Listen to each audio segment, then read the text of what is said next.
Chapter 10. Do What You Feel. I packed my things quickly and loaded the car. I had nothing left to do but eat lunch and head home to Orem, which waited 2 hours to the south. I looked through the cupboards for something to make, but didn't feel like cooking.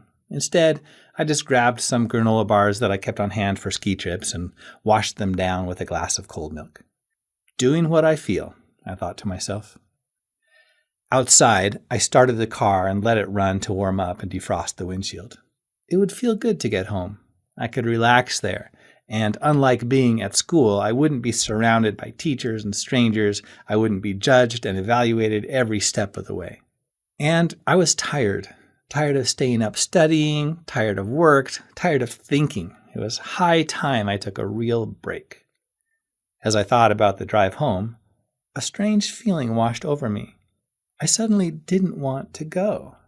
It occurred to me that home might not be the best place in the world to take a break right now. My little sisters would pile all over me and never let me rest. I loved them, of course, loved asking them questions, listening to their stories, and playing with them. But for the moment, I only wanted to kick back and veg out, not play and talk with them nonstop. Then there was Dad. He'd expect me to find a job for the break, though I'd waste half my vacation looking for a seasonal job that would let me off during Christmas to go to Grandma's. No, now that I thought about it, I definitely didn't feel like going home. I needed rest and enough time to de-stress, not new challenges.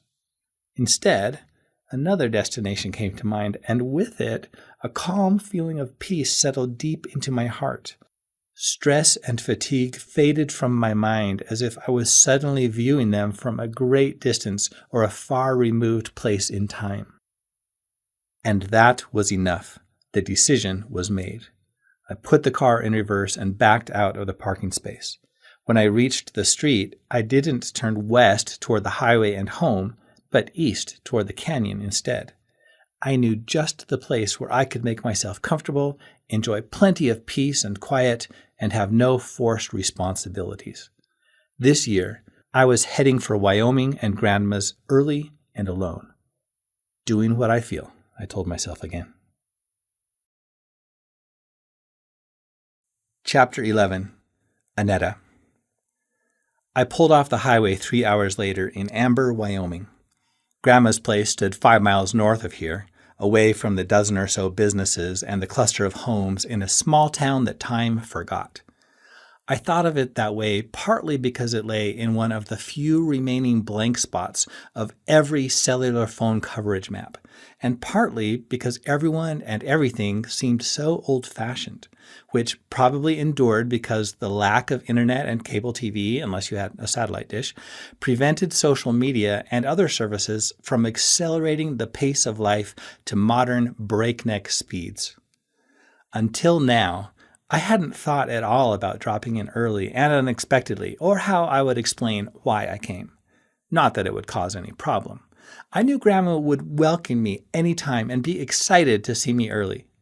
It would feel nice to have a little time together before the crowds of aunts, uncles, and cousins showed up.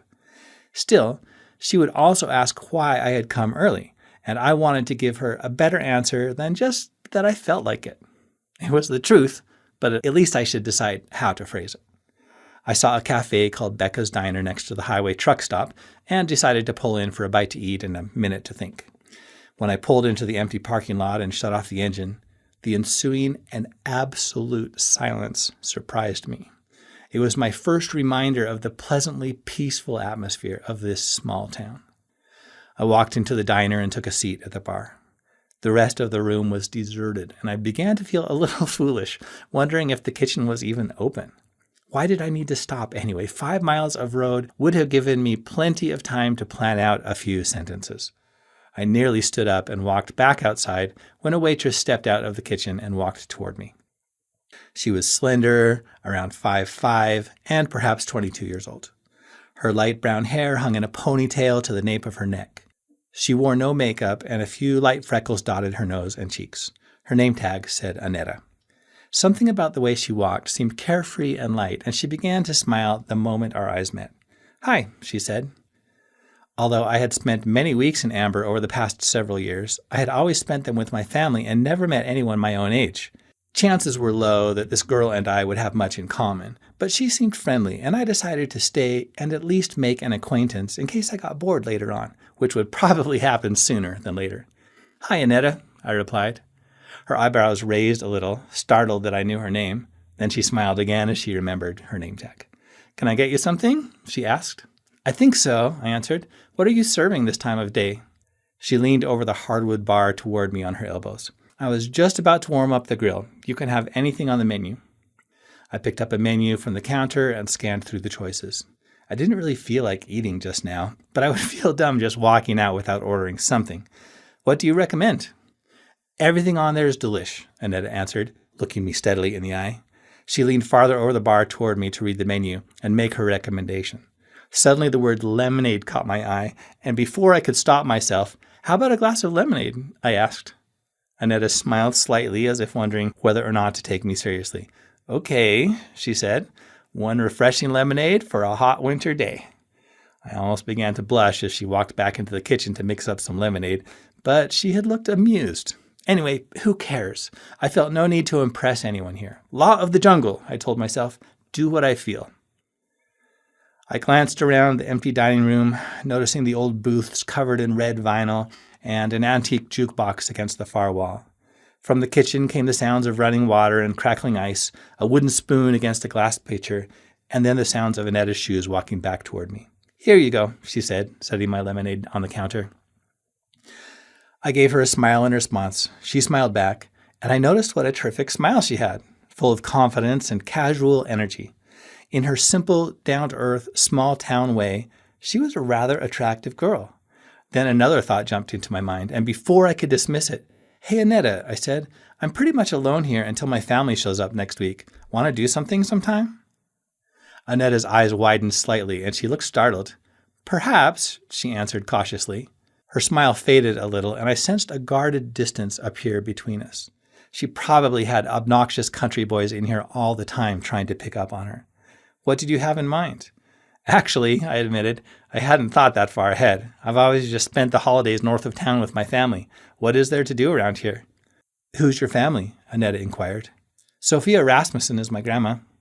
"Sophie's your grandmother?" Annetta asked, looking surprised again. Her eyes lit up once more, and the distance faded.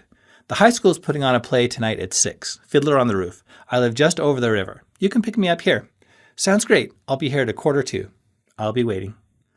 I couldn't wait to get back to school and tell Ski how well his philosophy worked. In a single day, I had learned how to do what I felt, and it seemed to be working out great so far. I took a long drink of lemonade and tried to think of something cool to say, but nothing came to mind. A tiny bell jingled as the first customer of the evening wandered through the door, a rugged-looking man with a mustache and a cowboy hat. The man sat down at the far end of the bar, and I began feeling self-conscious. I decided to leave before saying something dumb. "My name's Spencer, by the way." "Well, it's a pleasure to meet you, Spencer." Annetta reached over the bar and shook my hand. She held on just a moment longer than normal. "You too, Annetta. I'll see you tonight." I pulled a handful of change from my pocket, placed it on the counter, and walked outside. "Who is that?" I heard the man's voice inquire as the door closed slowly behind me.